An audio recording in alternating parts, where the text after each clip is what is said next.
예, 경제와 투자를 깊이 있게 보는 시선 딥사이트 시간입니다. 우리 증시 현안에 대해서 깊게 좀 생각하고요. 전략 세우는 시간인데요. 최근에 인플레이션 공포가 잦아들지 않으면서 뉴욕 증시의 롤러코스터가 상당히 심해졌습니다. 이 위기의 시장에서 살아남는 방법과 전술, 전략, 신한금융투자영업부 이선엽 부장님과 말씀 나누겠습니다. 어서 오십시오. 예, 안녕하십니까. 5월도 이렇게 좀 지나가면서요. 네. 기대에 못 미치는 성적으로 좀 지나가고 있습니다. 이제 6월도 앞에 있어서요. 현재 상황 좀 진단하겠습니다. 일단 미국 주가가 생각보다 이제 급락하면서 네. 바닥 논쟁이 있는데 대체로 뭐 더 떨어질 수 있다는 전망이 뉴스 플로우를 보면 많은 것 같습니다. 어떻게 보세요? 사실 그 미국 시장만 놓고 보면 네. 미국은 더 흔들릴 가능성이 높다라고 봐야 될 것 같은데요. 미국은 많이 올랐기 때문에 또 많이 내려야 된다라는 당위성도 있는 것 같아요. 현재 이 시장을 놓고 보면 미국 시장의 상승세가 2010년부터 시작됐는데 나스닥 기준으로는 미국이 2010년부터 전일까지 530% 올랐습니다. 반면 한국의 코스피는 163% 정도 올랐거든요. 그러면 미국 같은 경우는 아무래도 그 흔히 얘기하는 소프트웨어, 플랫폼 관련 기업들이 많이 오르면서 주가 상승을 많이 이끌었기 때문에 많이 오른 만큼 일정 수준 더 조정을 받을 수 있다라고도 봐야 될 것 같은데 반면 한국 같은 경우는 사실 그 전체적인 시가총액을 놓고 보면 소프트웨어보다는 하드웨어 또는 제조업 비중이 굉장히 높습니다. 이러다 보니까 상대적으로 최근에 선방하는 모습을 많이 보이고 있다라고 보시면 될 것 같은데요. 아무래도 지금 시장에서 제일 중요한 것은 과연 현재 지지되고 있는 박스권에서 위로 못 올라갈 건 알겠는데 현재 지지되고 있는 이 지지선이라는 게 과연 유의미하느냐 여부에 많이 달려있을 것 같고 이 지지선의 유의미성은 결국 미국의 긴축의 강도가 더 강해질 거냐. 즉 현재 인플레이션과 관련해서 우리가 알고 있는 우크라이나 전 침공과 관련된 부분 또는 중국의 봉쇄가 우리 마음대로 풀릴 수 있을 가능성은 없으니 결국 미국 입장에서 인플레이션을 잡을 수 있는 유일한 방법은 수요를 훼손시키는 것밖에 없을 거고 현 상황에서 인플레이션이 더 안 좋은 쪽으로 흐르게 된다라면 전체적으로 그 긴축의 강도가 강해지고 그게 수요 훼손을 통해서 현재 있는 지지선을 무너뜨릴 거라고 하는 게 시장의 우려거든요. 그런데 지금만 놓고 보면 현재만 놓고 보면 아직까지는 그럴 조짐이 보이지는 않습니다. 오늘 아침에도 보니까 미국의 기대 인플레이션 지수가 오늘 새벽에 급락을 했더라고요. 예. 그만큼 기대 인플레이션에 대한 부분이 낮아지고 있다는 점이 우리한테 있다. 긍정적이다라고 봐야 될 것 같고요. 그리고 낮아지고 있다는 얘기는 그만큼 긴축에 대한 우려도 더 강해지고 있진 않다는 얘기가 되기 때문에 현재 뭐 시장에 대해서 큰 추세를 논할 수 있는 단계는 아니라고 보여지고 그래도 시간이 지나면서 조금씩 어떤 현재 지지선에 대한 어떤 그 신뢰는 조금씩 높아지는 구간이 아닌가라고 생각을 하고 있고 조금 더 이제 추가적으로 필요하지만 현재로서는 그래도 지수상으로 놓고 보면 또 밸류에이션상으로 놓고 보면 저가에 또 싼 구간에 해당을 합니다. 다만 이 싼 구간임에도 불구하고 이 지지선에 대한 신뢰가 어느 정도 회복될 수 있는지 여부가 상당히 주도라고 생각하는데 저는 개인적으로는 조금 더 길게 보시는 분들이라면 지금 그래도 뭔가 진입 시점이 아닌가라고 생각을 하는데 아마 주식을 투자하지 않은 오래 안 된 분들이라면 현 시장의 이 변동성을 견디기가 조금 어렵지 않을까라는 생각이 들어서 조금 이제 경험이 많이 조금 없는 분들이라든가 이제 실력이 조금 이제 내가 볼 때도 주식 투자를 오래 안 해서 어렵다고 느끼는 분들은 이게 제가 볼 때는 시장을 보는 게 좀 많이 다를 것 같아요. 미국 시장은 여전히 이제 위보다는 아래쪽에 대한 가능성들이나 뉴스가 많고요. 국내 증시는 상대적으로는 선방합니다만 자유로울 수는 없잖아요. 우리가 예, 미국 증시나 글로벌 환경에서 자유로울 수 없기 때문에요. 편안하게 여전히 투자할 수 있는 구간은 5월이나 6월이나 아직은 아니다. 예, 그렇게 말씀하신 겁니다. 그럼에도 불구하고 어쨌든 간에 계속 우리가 3월부터 계속 시장에서 타진해 온 것이 FOMC가 지나고 물가 발표가 지나고 계속 기대를 가지고 왔는데요. 6월 증시 흐름에서는 역시 변동성은 계속될 텐데 좀 기대할 만한 혹은 주목해야 될 모멘텀들은 어떤 걸까요? 기본적으로 6월에 기대할 수 있는 부분은 역시 중국의 봉쇄가 완화되는 점인 네. 것 같아요. 중국이라는 국가가 6월 달에 큰 행사가 있습니다. 행사 중에서 가장 큰 게 우리로 얘기하면 수능이죠. 까우까우라고 불리는 예. 중국판 그 수능이 있거든요. 요게 학생들이 보려면 현재 있는 봉쇄 가지고는 안 돼요. 그러면 까우까우 때문에 봉쇄를 완화한다고 얘기를 할 수는 없지 않습니까? 그걸 앞두고 나서 그게 원활하게 치러질 수 있도록 본세를 완전히 전면적으로 개방할 수는 없겠지만 전체적으로 시장이 원활하게 될 수 있는 정도로 기존에 있었던 봉쇄 정책을 조금 변경할 가능성이 높지 않을까. 그것만 놓고 본다고 하더라도 글로벌 시장은 생각보다 숨통을 트일 수 있는 점들이 굉장히 중요합니다. 물론 아시겠지만 상하이 같은 경우는 이 까우까우란 시험을 7월로 연기하긴 했습니다만 그럼에도 불구하고 전체적으로 그를 위해서도 지금 봉쇄를 조금씩 정책을 소폭이나마 전략을 변경을 하면 시장에는 굉장히 긍정적일 수 있다. 이렇게 판단을 하고 있는 상황이고요. 그리고 현재 뭐 우리가 알고 있는 것처럼 5월 달 또 뭐 아시다시피 6월까지도 FOMC에서 지금 뭐 50pp 이상의 금리 인상을 예고를 하고 있는데 지금처럼 기대 인플레이션이 많이 낮아지면 현재 상황처럼 많이 낮아지면 연준의 톤이 더 올라가지 않을 가능성이 높습니다. 그럼 그동안은 우리가 연준을 앞두고 나서 계속 톤이 올라갔기 때문에 긴축을 더 강화할 거다, 끝까지 갈 거다라는 얘기들이 계속 발목을 잡았는데 생각보다 많이 올라가지 않으면 그와 관련된 반등도 기대할 수도 있지 않을까라는 점에서 일단 연준의 긴축에 대한 어떤 얘기들이 우리가 생각했던 것보다 훨씬 더 매파적으로 변할 가능성이 현재로서는 좀 낮아 보인다는 점. 두 번째는 중국이 현재 까우까우한 시험을 앞두고 나서 현재 기존에 있었던 봉쇄 정책을 일부 변경을 해서 우리가 좀 숨통을 트일 수 있는 부분들 이런 것들이 6월에 조금 기대할 수 있는 부분이 아닌가라는 생각이 듭니다. 네. 어쨌든 지금까지도 시장은 굉장히 제한된 상황에서 개별 종목 중소형주 장세가 지금까지 왔는데요. 그게 뭐 너무나 극단적으로 사실 시총이나 적은 쪽으로 쏠려서 사실 대응하기가 어려웠는데 지난 4월에 저희 방송에 오셔갖고 이제 대형주 쪽으로의 변화 가능성을 조심스럽게 얘기를 하셨습니다. 타증권사에서도 이제 대형주 분할 매수 전략을 얘기하시는데 그 의견은 지금도 유효하신가요? 뭐 사실 지금은 대형주냐 중소형주냐 가릴 건 아니지만 예. 그래도 현재까지는 대형주가 조금 유리했다라고 판단을 하는 게 오기 전에 그렇잖아도 4월 달, 5월 달 대형주와 중소형주의 수익률을 살펴봤습니다. 예. 아시다시피 지난 5월까지 지난주까지 우리 시장에서도 그렇고 중소형주들이 정말 많이 빠졌습니다. 반면 삼성전자, 현대차를 비롯한 대형주들은 안 빠지거나 일부 기업들은 올라온 케이스도 있었습니다. 이게 재미있는 게 미국 시장이 그렇게 급나가는데 삼성전자, 현대차가 크게 안 빠졌다라는 점. 이게 현재 대형주가 그만큼 우리가 알고 바닥이라든가 그 밸류에이션이라든가 아니면 주가가 상당 부분 하방 경직을 띠고 있다라는 점은 조금만 모멘텀이 발생을 해도 주가가 위로 올라올 가능성이 높다라고 판단을 해봐야 될 것 같거든요. 그리고 실제 이와 관련해서 충분히 모멘텀들이 발생하고 있는 점들이 잘 아시다시피 지금 최근에 인텔에서 새로운 어떤 그 칩이 나오지 않았습니까? 서버 투자와 관련해서 생각보다 그다음에 DDR5에 대한 수요도 많다라고 얘기를 하고 그래서 대형주에는 현재 모멘텀들이 나쁘지 않다라고 보여지고 또 앞서 말씀드렸던 기대 인플레이션이 여기서 추가로 하락하면 달러 강세가 일부 완화될 수도 있고 그러면 환율과 관련해서 아무래도 외국인들 입장에서는 환율과 관련해서 워낙 강세면 대형주가 더 편한 부분들이 있기 때문에 현재 구간에서 대형주들 같은 경우 특히 제조업 중심의 소프트웨어가 아닌 제조업 중심의 대형주들 같은 경우는 여전히 한번 바라보셔도 될 구간이 아닌가라고 판단을 해볼 수 있을 것 같습니다. 네.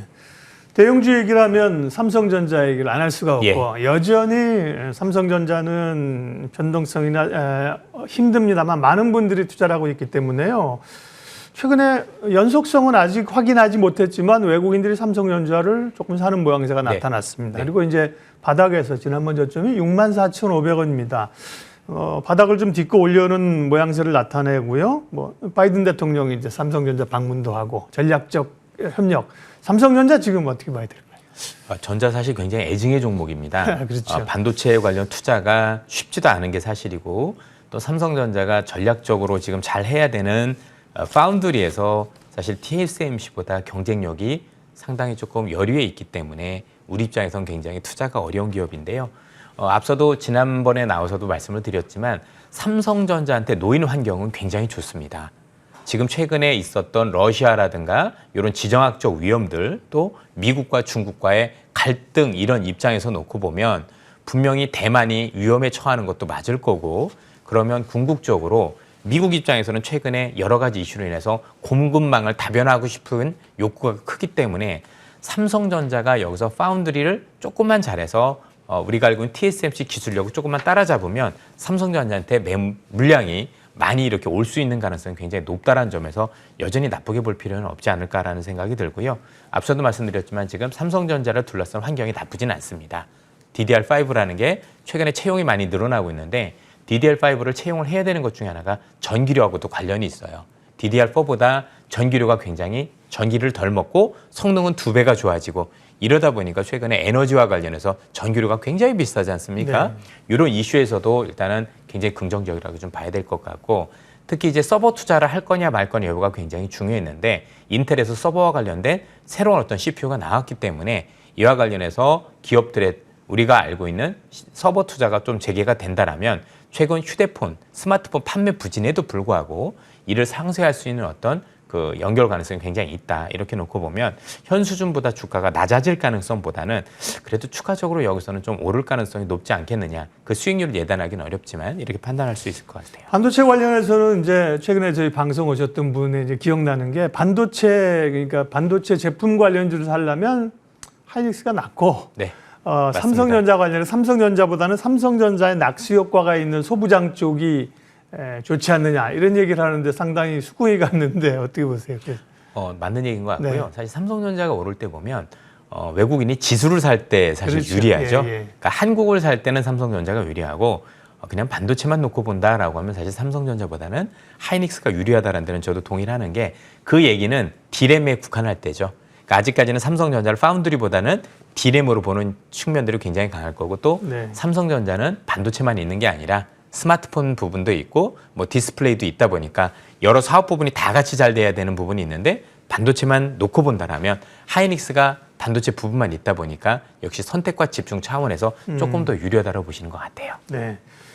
삼성전자 얘기도 했고 어쨌든 대형주가 사실 뭐 쫙쫙 가긴 어려운 환경이죠. 그렇습니다. 수급이 뭐 받쳐지지 않는데 뭔가 이제 변화의 가능성 그래서 조심스럽게 대형주 얘기를 하셨는데 그럼 이제 대형주 가운데서도 일단 뭐 반등이 오면 사실 많이 떨어진 약폭과대 주변이 있을 수 있을 거고요. 대형주를 조심스럽게 선정할 수 있는 기준을 좀 잡아주세요. 네.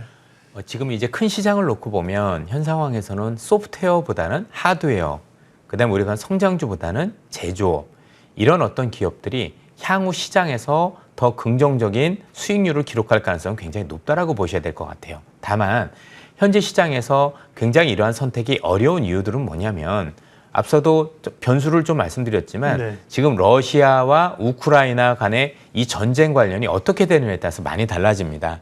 예를 들어서 현재 러시아가 침공한 우크라이나 관련 사태가 이건 기대입니다만 어떻게 될지 아무도 알 수 없습니다만 혹시 하반기 안에 뭐 종지부를 찍는다거나 해결이 된다라면 그 시점부터는 싫어도 성장주가 한 번 더 오를 수밖에 없습니다. 그리고 반대로 이게 더 지속된다라면 가치주가 더 좋을 것 같고요. 그래서 지금은 어느 한쪽이 좋을 거다 아니면 나쁠 거다라는 이런 이분법적인 생각을 가지고 있을 게 아니라 같은 변수를 가지고도 현 상황에서는 그래도 가치주가 조금 더 유리하고 그리고 제조업이라든가 하드웨어가 더 유리한 국면이 맞는데 혹여나 앞서도 말씀드린 것처럼 러시아와 관련된 이 사태가 완화된다 또는 끝날 조짐이 보인다라고 하면 그동안 눌렸던 성장주가 크게 반등할 가능성도 있다라고 봐야 되거든요. 그래서 각각의 변수에 대해서 내가 어떤 종목이나 어떤 기업을 할 것인가 해서 미리미리 좀 준비가 돼 있으시면서 그 변수에 따라서 포트폴리오 전략을 바꿔보셔야 하는 게 제가 이 증권사도 오래 다녔고 애널리스트 생활도 오래 했지만 이렇게 주도주가 자주 변하는 시장은 사실 처음이에요. 아시다시피 팬데믹 코로나 이후에도 우리나라를 비롯해서 전 세계 주도주가 석 달에 한 번씩 변했었습니다. 이전 같으면 한 번 시장에 상승세가 오면 그 상승이 끝날 때까지 주도주가 변하지 않는 게 일반적이었는데 코로나 이후에는 분기별로 주도주가 계속 교체가 되어 왔었기 때문에 그럼 사실 어떻게 보면 제대로 된 주도주가 사실 없었다라고도 아니라는 봐야 거죠. 되겠죠. 예. 예. 구간에 맞아요. 짧은 어떤 모멘텀이 있었다라고 봐야 될 것 그러니까요. 같고 지금도 마찬가지겠죠. 그런 측면에서 놓고 보면 뭔가 하나를 길게 들고 간다는 개념보다는 그 모멘텀이 생각보다 작지 않기 때문에 보통 모멘텀 투자하면 굉장히 짧지만 요즘은 그래도 분기 정도 움직이고 예. 그 수익률도 적지 않습니다. 그런 측면에서 조금 더 유연하게 대응하실 필요가 있다고 보여집니다. 예, 신한금융투자 이선엽 부장님 함께하고 있습니다. 전반적으로 뭐 롤러코스터 변동성 장세가 계속되고 있습니다. 우리의 그 시각, 어떻게 대응해야 될지를 봤고요. 다음 파트 2는 그래서 뭘 좀 주목하면서 반등이 좀 회복이 된다는 가정하에 뭐 밀리면은 뭐 짧은 반등에 많이 밀려 내려가는 거지만 전반적인 어느 정도 회복이 된다고 가정하고 섹터나 종목 이야기를 좀 하겠습니다. 성장주냐 가치주냐 이 질문을 드렸는데 답을 하셨습니다. 그러니까 뭐 올해 남은 기간에 성장주 지금은 이제 가치주가 조금 사실 더 부각이 훨씬 되는데 불안하기 때문에 맞습니다. 성장주는 죽었다 이게 아니라 시장 상황을 보면서 두 개를 적절하게 같이 가야 된다는 말씀이시네요. 예, 그렇습니다. 예. 왜냐하면 지금 가치주가 각광을 받는 이유는 시장에 대한 자신이 없기 때문입니다. 그렇죠. 네. 향후 경기 침체에 대한 우려가 불거지고 있는 상황에서 아무래도 성장주 투자는 굉장히 불안하겠죠. 그래도 믿을 만하다라는 건 실적일 수밖에 없기 때문에 정말 싼 저가주이거나 아니면 밸류에이션이 상대적으로 매력적인 기업 중심으로 현재는 플레이를 할 수밖에 없을 거라고 보여지는데요. 향후에 경기 침체에 대한 우려가 낮아진다라면 반대로 얘기해서 이게 말 그대로 긴축에 대한 우려가 낮아진다라면 성장주도 일정 부분 반등이 가능하겠죠. 어차피 많이 들고 계신 분들 입장에서는 회복이 이전만큼은 아니겠지만 새로 진입하는 분들 입장에서는 매력적인 구간인 것만은 분명해 보이기 때문에 사실은 성장주냐 가치주냐 이 차이를 앞으로 변수에 따라서 많이 갈릴 수 있다는 점 사실 앞서 말씀드렸고 대동소이하지 않나라고 생각이 듭니다. 네. 그러면 이제 조금 더 관심 섹터로 뭐 항상 뭐 제한적이긴 합니다만 그렇다고 시장이 뭐 이 하락 추세 반등이라고 해서 다 넉넉고 뭐 우리가 투자를 안 할 수는 없는 거니까 트레이딩 구간에서 지난번에 오셨을 때 보면 반도체 얘기하셨고요. 자동차, 조선, 철강 얘기하셨는데요. 반도체 괜찮죠. 자동차, 뭐 조선, 철강. 조선은 뭐 조금 주춤한 것 같습니다만. 그리고 이제 빅테크 중에서 카카오를 좋게 보시는데 카카오 네이버는 굉장히 어려운 국면으로 지금 계속 가고 있어요. 예. 그때 말씀해 주셨던 그 섹터나 종목들 지금 상황에서 좀 리뷰 잠깐 먼저 하고요. 일단은 뭐 앞서도 말씀드렸지만 반도체는 좋았다라기보다 옆으로 기고 있는 거죠. 정확히는. 그래서 이제 손실은 없지만 크게 수익이 나진 않은 상황이다라고 보시면 될 것 같고 자동차는 괜찮았었고요. 생각보다 괜찮았었고 조선은 잘 가다가 한번 맞았죠. 한번 맞았던 가장 큰 이유는 사실 아시다시피 카타르 때문이었었습니다.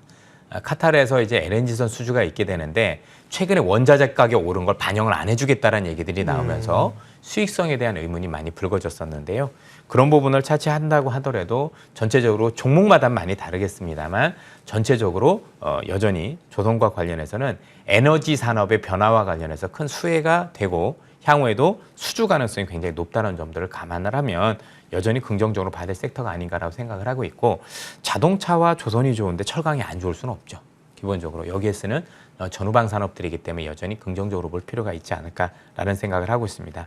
다만 전체적으로 이런 기업들에 대한 매수를 하실 때는 제가 최근에 보니까 올라서 사면 안 될 것 같아요. 예. 그래도 어쨌든 시장의 변동성이 굉장히 크고 크게 하락하는 날이 굉장히 요즘 많아지고 있는 점을 감안을 하면 그래도 크게 하락하는 날 조금씩 모아가면 아마 그래도 우리가 알고 있는 수익률을 조금 더 제고할 수 있는 어떤 방법이 아닐까라는 점에서 올라가는 추격 매수보다는 내렸을 때 저가 매수를 통해서 하시는 것이 좋지 않을까라고 생각이 듭니다. 투자의 기회로서의 실적 이야기를 하겠습니다. 사실은 시장 분위기가 좋고 유동성이 많을 때는 기대감으로 가는 종목이 많죠. 작년에 성장주 우리가 메타버스, NFT 기대감으로 갔는데 지금은 투자자들이 불확실하니까 확실한 걸 잡으려고 하는 그러니까 실적이 뭐 조금 실적이 미스나면 뭐 하루에 막 10%씩 주가가 급락하고요. 그러나 희소성 있게 실적이 가는 종목은 올라가는데 다만 1분기 실적이 이제 마무리됐습니다. 그러니까 이제 결국 2분기 실적 나올 때까지 어디가 좋아질 거를 찾는 작업을 해야 되잖아요. 어디가 좀 좋아질까요, 섹터가? 지금 사실 아시다시피 우리나라 기업들 같은 경우는 미국 기업하고는 좀 다르다라고 보셔야 될 것 같아요.